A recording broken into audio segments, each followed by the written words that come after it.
नमस्कार, पहाड़ टीवी देख रहे हैं आप। आपके साथ मैं हूं बबीता रयाल। रुक करेंगे खबरों का, लेकिन उससे पहले एक नजर आज की हेडलाइंस पर।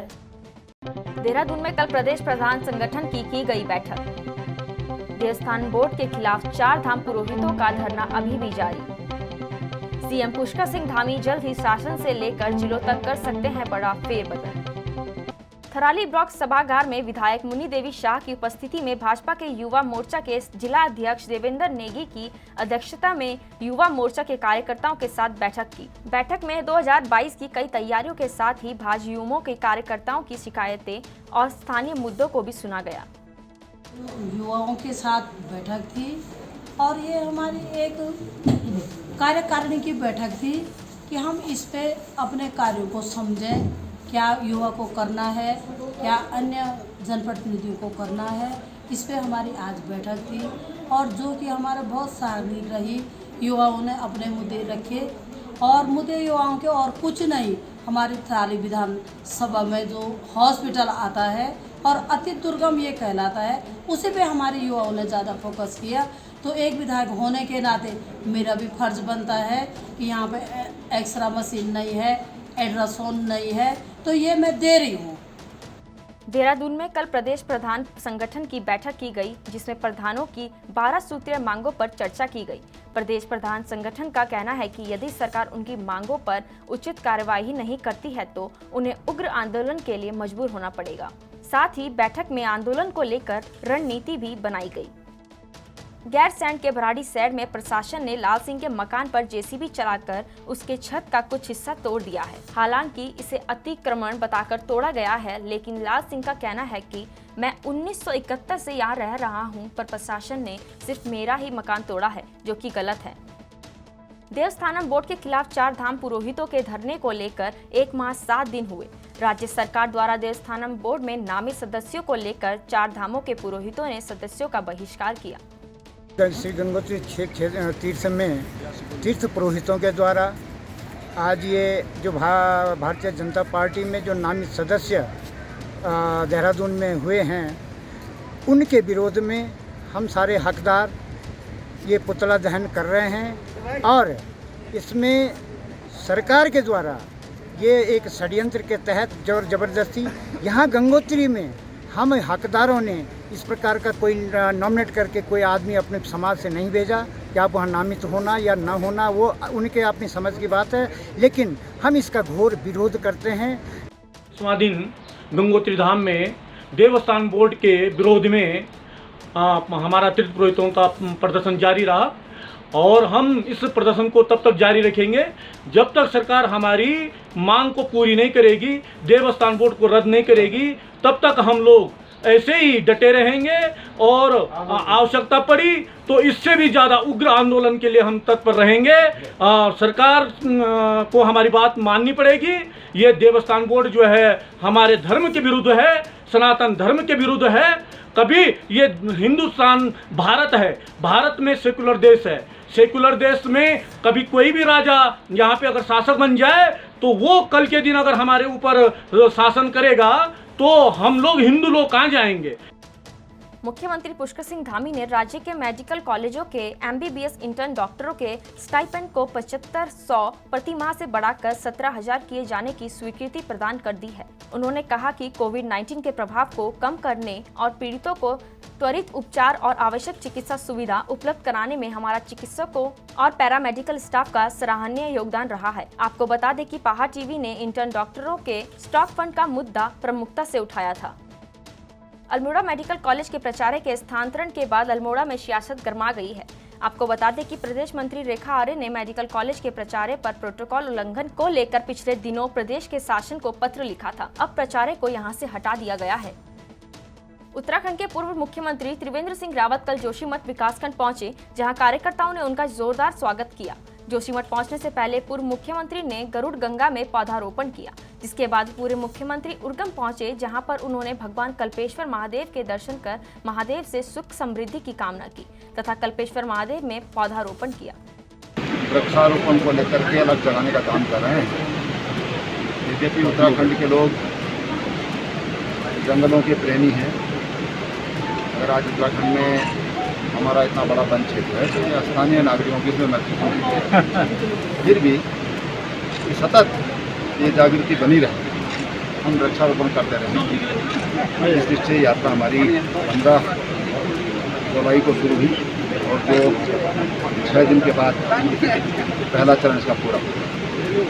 तो तमाम जगहों पर जाकर के वृक्षारोपण और उत्तराखंड देवभूमि है, लेकिन हमारे स्थानीय देवी देवता हैं, उनसे भी हम राज्य की समृद्धि के लिए, सुख के लिए भगवान से कामना करते हैं। दिनेशपुर के वार्ड नंबर 4 में उस वक्त कोहराम मच गया जब एक 19 वर्षीय महिला ने गृह कलेश के चलते पंखे पर लटक कर फांसी लगा ली, जिसके बाद से परिजनों का रो रो कर बुरा हाल है। तो वहीं सूचना पर पहुंची पुलिस ने शव को अपने कब्जे में लेकर पंचनामा भरकर पोस्टमार्टम के लिए भेज दिया है। जब से सीएम पुष्कर सिंह धामी ने शपथ ली है, तब से लगातार नौकरशाही में बदलाव कर रहे हैं। जल्द ही सीएम पुष्कर सिंह धामी शासन से लेकर जिलों तक में बड़ा फेरबदल कर सकते हैं, जिसके लिए शासन स्तर पर फाइल तैयार हो गई है और मुख्यमंत्री की स्वीकृति के लिए पत्रावली मुख्यमंत्री कार्यालय भेज दी गई है। आपको बता दें, प्रदेश के सत्ता संभालने के बाद सीएम धामी लगातार नौकरशाही पर लगाम कसने की कोशिश करते नजर आ रहे हैं। मुख्य सचिव ओम प्रकाश को बदलकर इसके संकेत भी दे दिए गए हैं। कांग्रेस पार्टी ने आम आदमी पार्टी के फ्री बिजली गारंटी कार्ड मामले में कहा कि केजरीवाल जी को पहाड़ों की समस्या के बारे में कोई जानकारी नहीं है कि पहाड़ों में महिलाएं कितना कठिन जीवन जीती हैं। को ये महसूस हो गया उत्तराखंड आकर कि दिल्ली में बैठकर उत्तराखंड की बात नहीं की जा सकती। अगर उत्तराखंड की बात करनी है तो यहाँ के ग्रामीण अंचलों में, पर्वतीय अंचलों में क्या दिक्कतें हैं, क्या मुद्दे हैं, पहाड़ में पहाड़ जैसी चुनौतियां हैं, हमारी महिलाएं कितनी जद्दोजहद की जिंदगी व्यतीत कर रही हैं, ये केजरीवाल जी को हमारे गांव में जाकर देखना पड़ेगा। फ्री बिजली की बात तो बहुत बाद की है, पहले आपको जंगली जानवरों से, हमारे महिलाओं को घास के बोझ से, उनको जो किलोमीटरों दूर से पानी लाना पड़ता है, वहाँ स्वास्थ्य सेवाएं नहीं है। पीएचसीज में आप देखिए कि हमारे जो प्राइमरी हेल्थ सेंटर्स हैं, या तो वहाँ पर डॉक्टर नहीं है, डॉक्टर है तो दवा नहीं है, दवा है तो महिलाओं के पास समय नहीं है परिवार से अपना इलाज कराने के लिए। ऐसे में जहाँ 77% महिलाओं के खून की कमी हो, वहाँ आप बिजली की बात कर रहे हैं। यहाँ जान लोगों की बचानी मुश्किल हो रही है। कोरोना संकट काल में आपने देखा कि किस तरह से हमारे लोगों की दुर्दशा यहाँ पर हुई, यहाँ किस तरह से स्वास्थ्य, शिक्षा, रोजगार में कमी है।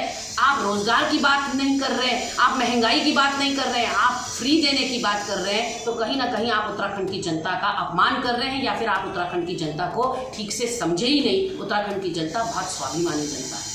कोतवाली परिसर में संपन्न अमन कमेटी की बैठक में बकरीद के पर्व को कोविड नियमों का पालन करते हुए शांतिपूर्ण तरीके से संपन्न कराए जाने का निर्णय लिया गया है। बैठक की अध्यक्षता करते हुए तहसीलदार पूनम पंत ने सभी को इस वर्ष की बधाइयां देते हुए अनुरोध किया कि वह शासन की गाइडलाइन के हिसाब से इस पर्व को मनाएं। आज रामनगर कोतवाली में आगामी ईद के पर्व के दृष्टिगत पुलिस प्रशासन व जिला प्रशासन के अधिकारियों द्वारा नगर के जनप्रतिनिधियों और व्यापारियों और आम नागरिकों के साथ बैठक की गई, जिसमें हमारा मेन उद्देश्य था कि आगामी त्यौहार अच्छे माहौल में मनाया जाए और शांति व्यवस्था बनी रहे। जहां पूरे कुमाऊं में हरेला पखवाड़ा बड़ी धूमधाम से मनाया जा रहा है, वहीं कल पूर्व प्रदेश प्रशिक्षण मनोज पाठक के नेतृत्व में उत्तरांचल उत्थान परिषद के तत्वावधान से कालाडूगी विधानसभा के ग्राम सभा दोहनिया में प्रधानपति धन सिंह रावत और ग्राम प्रधान दोहनिया विनोद कुमार बुडला कोटी की मौजूदगी में दर्जनों फलदार और छायादार वृक्ष लगाए गए।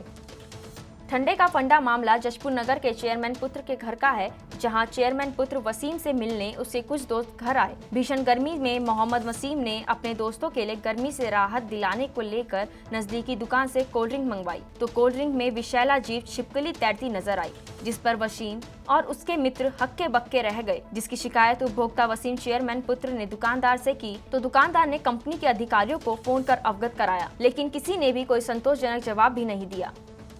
अभी एक आध दिन पहले ये बोतल मैंने एक MS ब्रेकर्स हैं यहाँ पर पंडित पूर्णानंद के पास, वहाँ से मंगाई थी। मेरे कुछ गेस्ट आए हुए थे और जैसे ही मैं इस बोतल को खोलने लगा तो मुझे अचानक से इसमें कुछ जहरीला पदार्थ दिखा, जिसकी शिकायत मैंने कोका कोला कंपनी को की।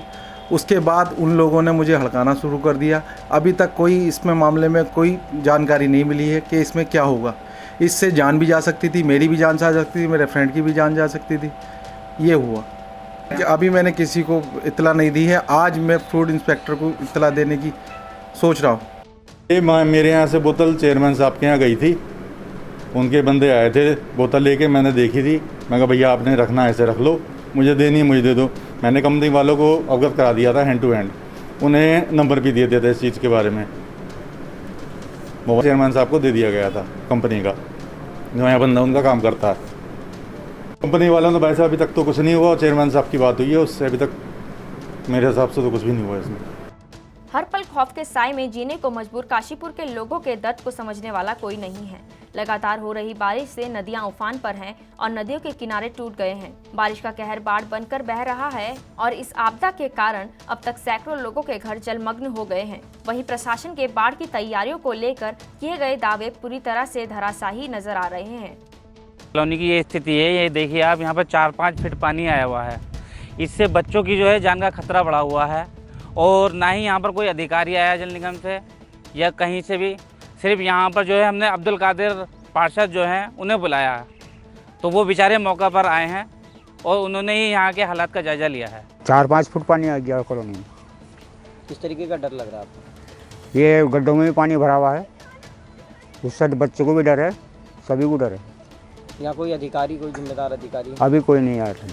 लेह लद्दाख के बटालिक सेक्टर में पेट्रोलिंग के दौरान माइन की चपेट में आने से उधम सिंह नगर के कीछा तहसील के ग्राम गौरी कला निवासी जवान देव बहादुर की 1 वर्ष पूर्व शहादत हो गई थी।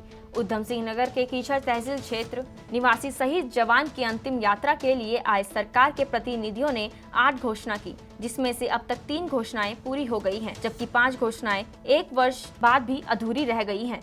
घोषणाएँ तो 7 की गई थी, उसमें से 3 पूरी हुई है। अब मैं आशा करता हूँ सरकार की तरफ से कि ये 4 घोषणा को भी जल्दी पूरा कर दे तो शहीदों को मान सम्मान मिलेगा। आश्वासन तो यही मिला है कि ये महीने के अंदर अंदर हो जाएगा काम सब। अब देखते हैं कब तक होता है। शहादत के टाइम पे तो आए थे, बट अभी शहादत के बाद कोई नहीं आया। 1 वर्ष बीत गया है, कोई ये पूछने नहीं आया कि आपकी मांगें क्या पूरी हुई क्या नहीं हुई। ये अभी घर पे कोई नहीं आया है। अच्छा, कौन कौन सी मांगें अधूरी रह गई हैं अभी? अभी मकान के लिए 2 लाख रुपए और आर्थिक सहायता 10 लाख, एक को सरकारी नौकरी, मिनी स्टेडियम और स्कूल देव बहादुर के नाम करने को था, वो भी नहीं हो पाया। चंपावत जिले की तहसील श्री पूर्णागिरी में ग्रामीण क्षेत्रों की ड्रोन कैमरे की सहायता से डिजिटल मैप तैयार किए जा रहे हैं, जिसकी कवायद शुरू की जा चुकी है। केंद्र सरकार की स्वामित्व योजना के अंतर्गत आबादी भूमि सर्वेक्षण का कार्य शुरू हो गया है। सर्वे ऑफ इंडिया द्वारा इस कार्य को अंजाम दिया जा रहा है। पूर्णागिरी तहसील के सभी गांव के डिजिटल मैप तैयार किए जा रहे हैं, जिससे लोगों को मालिकाना हक मिलने में आसानी होगी। रामनगर विकासखंड के ग्राम चोरपानी में देर रात हुई तेज बारिश से काफी नुकसान हुआ है। ग्राम चोरपानी के नयन सिंह के 2 कमरे बह चुके हैं। आपको बता दें कि कल रात रामनगर में देर रात हुई बारिश से कई लोगों के लिए आफत बनकर आई। रामनगर के चोरपानी क्षेत्र के नयन सिंह पुत्र राधेश्याम निवासी नेगी कॉलोनी चोरपानी का मकान देर रात हुई बारिश के दौरान बह गया। 12:30 बजे नेगी कॉलोनी चोरपानी का जो बरसाती नाला है, 12:30 बजे बादल फटने से भयंकर पानी आया और 12:30 बजे हम गली वालों को पता चला। नयन सिंह 3 भाई रहते थे और उनके 2 कमरे बह गए। उस कमरे में 2 बेड, साइकिल, गैस चूल्हा, सिलेंडर सारा बह गया है और एक सिंदूक था जिसमें उनके बगीचे के ठेके के पैसे थे, वो भी बह गया। उनका कहना है कि 1,35,000 रुपये हमारा सिंदूक में जो हमने बगीचे ठेके में दिए थे वो बह गया। काफ़ी नुकसान हुआ और बहुत हानि होने से हम लोगों ने बचाया। और प्रशासन से निवेदन है कि गरीब जनता अपनी सब्जी बेच के बच्चों का पालन पोषण करते हैं, उन्हें उनका मकान बना दिया जाए और जो उनका पैसा ठेके का उन्हें मिल जाए। पहाड़ टीवी में आज के लिए बस इतना ही। उत्तराखंड की तमाम बड़ी खबरों के लिए आप बने रहिए पहाड़ टीवी के साथ। नमस्कार। ये है मेरा उत्तराखंड।